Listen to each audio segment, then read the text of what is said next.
Fala, nação rubro-negra! Isso aqui é Flamengo, nosso amor! Tô chegando nesse momento com mais um vídeo fresquinho do DNA Rubro-Negro. É isso aí, o seu canal de notícias do Mengão. Nesse momento, eu tenho que te falar, hein? Se você não é inscrito no canal, tenho que te falar e te lembrar. Se você não é inscrito no canal, se inscreva no canal, ativa o sininho e já deixa aquele like maroto. Mas vamos lá, temos notícias do Mengão e, cara, é uma notícia que eu não gostaria nem de estar dando aqui, porque eu acho meio que desnecessária. Mas, vamos lá, começando com notícia quente sobre o Everton Cebolinha. Em entrevista após o jogo contra o Grêmio no último domingo, tá? Dia 13 aí de abril, ganhamos o Grêmio por 2-0. Everton Cebolinha falou sobre o desejo de retornar ao Grêmio em breve, galera. Ele deixou claro que o amor pelo clube e o carinho continuam os mesmos. E desde o dia que saiu do Grêmio, ele pensa em voltar num futuro bem próximo. Achei essa declaração do Everton Cebolinha um tanto desnecessária, né?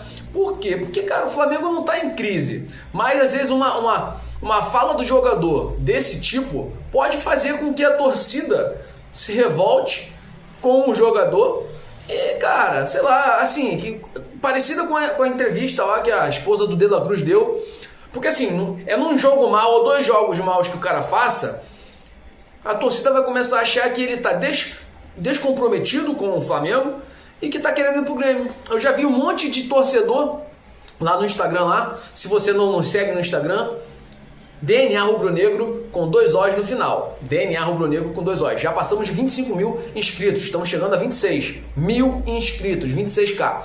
Mas eu já vi um monte de torcedor lá, cara, reclamando pra caramba. Reclamando, falando, pô, então vai embora. Vai embora. Por quê? Porque o jogador ele precisa ter cuidado.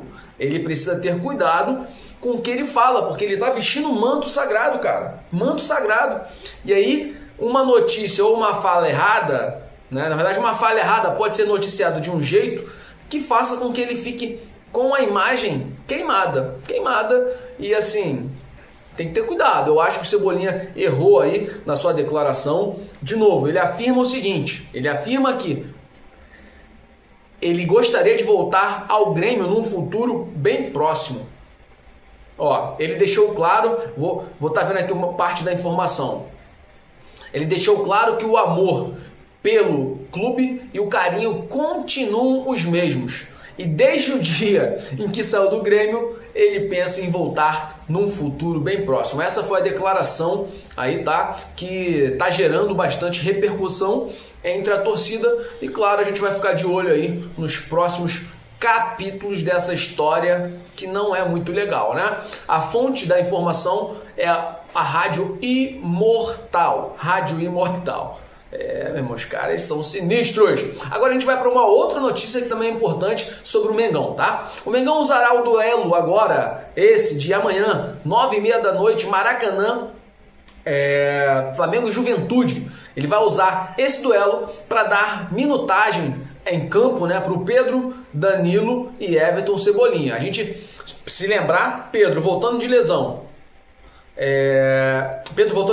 Danilo voltando de lesão e ainda Cebolinha também voltou, já tem acho, uns 3, 4 jogos, mas também todos ficaram bastante tempo parados aí, mais ainda Everton, Cebolinha e Pedro, né? Danilo está uns 2 meses sem jogar. Então, o jogo vai ser contra o Juventude, tá? Que ocorrerá às 9h30 da noite, como já disse, no Maracanã. E essa com certeza será uma excelente oportunidade para esses jogadores, né, ganharem mais ritmo de jogo e quem sabe estarem mais preparados para os próximos desafios do Mengão. Mas não para por aí, tá? A comissão técnica do Flamengo também tem pensado, né, tem planejado preservar alguns jogadores com maior desgaste físico, como Léo Pereira, De La Cruz e Michael. Então, se você parar para pensar um pouco aí, né, tem tudo a ver. Léo Pereira, Danilo, De La Cruz, talvez um Everton Cebolinha ali, ou algum outro jogador, mas eu acho que talvez possa tentar se encaixar o Everton Cebolinha meio que ele é ponta direita, mas ali um pouquinho mais avançado, jogando como meio atacante, no lugar do De La Cruz, né? Eu acho que não deva entrar o Everton Araújo não, porque ele não tem jogado muito bem. E o Pedro no lugar do Michael aí, né? E o Bruno Henrique caindo pela esquerda. Eu falei errado, né? Perdão. O Everton Cebolinha cai pela esquerda, ponta esquerda. Então, tirando o Michael, Pedro entra como centroavante e o nosso Bruno Henrique cai pela esquerda, né? A ideia de poupar Léo Pereira, De La Cruz e Michael é para que evitem, a gente tente evitar lesões aí, garantir que esses atletas estejam no seu melhor, né, momento para os jogos que serão mais decisivos daqui a pouquinho. Fonte dessa informação, Coluna do Fla. Por favor, essa galera toda aí, se vocês puderem seguir lá no Instagram, vai ser bem-vindo com certeza para eles, porque a Coluna do Fla então é um portal aí de notícias muito importante pra gente, tá? Agora, falando sobre uma coisa, que tá chata pra caramba, meu irmão. Que porcaria é essa? Toda hora tem gente perturbando, falando, o Flamengo ganhou do Grêmio roubado. Por quê?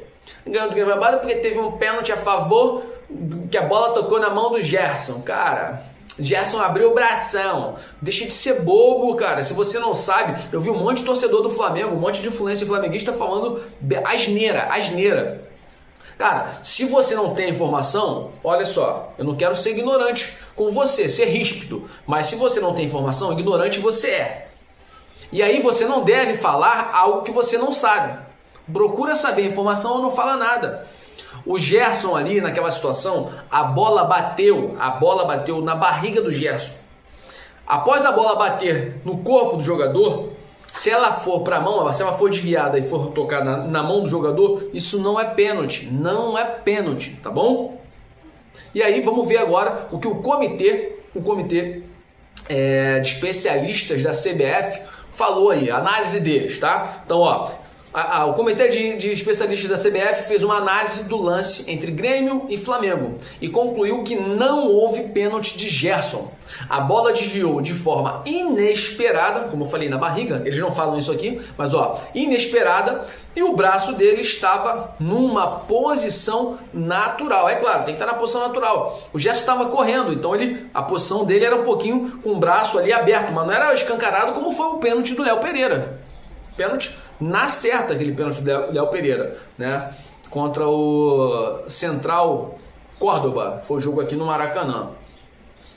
Então, o braço dele estava numa posição natural, não teve aumento de espaço corporal, nada de movimento intencional, ou seja, o movimento foi considerado involuntário. Essa foi a decisão, galerita, do comitê. Então, não teve pênalti, né? Né, meu chapa? E a fonte dessa informação é a TNT Esportes. Beleza? Não podia faltar uma informação dessa para bater na cara de quem tá falando besteira aí pra caramba, né? Um monte de gente falando besteira. E eu vou te perguntar, gostou? Vocês gostaram das novidades? Eu vou tentar fazer vídeos assim, vídeos rápidos, trazendo sempre muitas informações para vocês, para postar no Instagram e também no YouTube. Gostaram sim ou não das novidades? Não se esqueçam então de comentar se você gostou abaixo, o que achou das movimentações, tá? Deixe o seu like se ainda não fez isso, é claro. E o Mengão vem com tudo, galera. E a gente tá aqui pra te contar tudo o que acontece no clube mais querido e mais amado do Brasil. E já sabe, meu irmão, se tu não é inscrito no canal DNA Rubro Negro, deixa eu te lembrar, aqui nessa veia corre sangue preto e vermelho, vermelho e preto. E eu e você temos o mesmo DNA, que é o DNA do Mengão, o DNA rubro-negro. Ativa o sininho para não perder nenhuma atualização e até a próxima. Para sempre, Flamengo!